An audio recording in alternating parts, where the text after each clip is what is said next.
केला होते.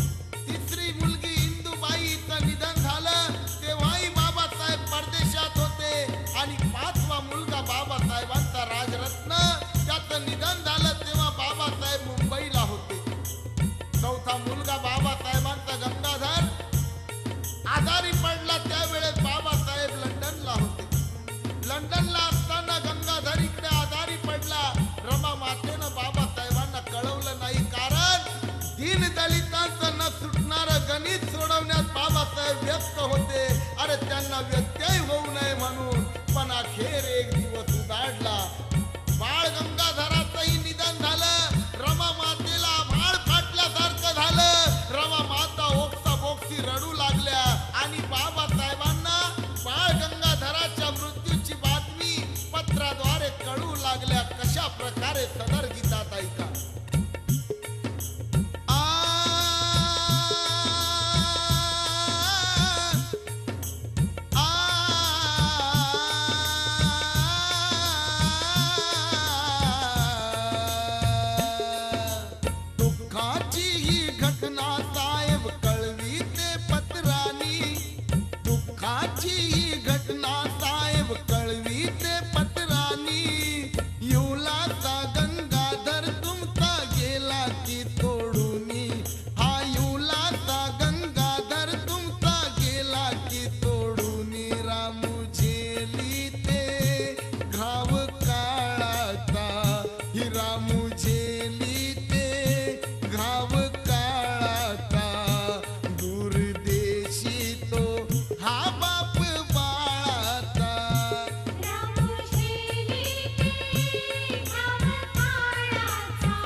एकीकडे शिवलं की दुसरीकडे फाटायचं. आता लुगडं 17 ठिगळं जोडलेलं नेसून मी साहेबांच्या सत्काराला गेले तर लोक साहेबांना नाव ठेवतील.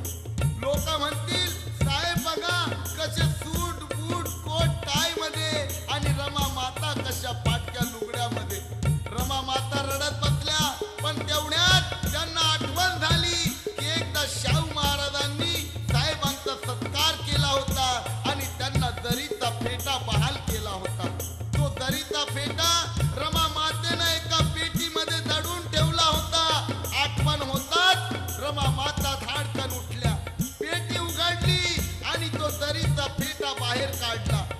अंगावरचं ते फाटकं लुगडं बाजूला फेकून दिलं आणि एखाद्या माय माऊलीनं अरे लुगडं नेसावं तसा तो जरीचा फेटा लुगड्याप्रमाणे नेसायला सुरुवात केली. माझ्या बांधवांनो माय माऊल्यांनो, अरे आयुष्यभर रमा मातेनं फाटकं लुगडं 17 ठिगळं जोडलेलं लुगडं वापरलं पण त्या फाटक्या लुगड्याच्या त्यागामुळं आज माझ्या माय माऊल्या 5-5, 10-10 हजाराच्या साड्या वापरतात. तो जरीचा फेटा नेसून रमा माता बाबासाहेबांच्या सभेत दाखल झाल्या. सभेच्या मागच्या बाजूला शेवटी रमा माता कोपऱ्यात बसून कुणाचं लक्ष जाऊ नये म्हणून बाबासाहेबांचं भाषण ऐकत होत्या. बाबासाहेब भाषण देत होते पण तेवढ्यात बाबासाहेब ही भाषण देता देता ढसा ढसा रडू लागले. लोकांना वाटलं साहेबांचं आमच्यावर किती प्रेम आहे, साहेब आमच्यासाठी रडू लागले. परंतु माझ्या बांधवांनो, कदाचित बाबासाहेब त्यावेळेस तुमच्या आमच्यासाठी रडले नव्हते तर बाबासाहेबांचं रमा मातेवर लक्ष गेलं होतं. बाबासाहेबांनी पाहिलं माझ्या रामूला लुगडं नाही म्हणून अरे मला दिलेला फेटा नेसून माझी रामू आली. बाबासाहेब म्हटले माझ्या दीन बांधवांनो, अरे मी तुमच्यासाठी एवढं काही करतो, मी तुम्हाला एवढं काही देतो, माझी रमा तुमच्यासाठी एवढं काही करते, एवढा त्याग करते, तुम्हाला एवढं काही देते, पण तुमची सेवा करता करता माझ्या रामूला मी एक साधं लुगडं देऊ शकत नाही याची खंत बाबा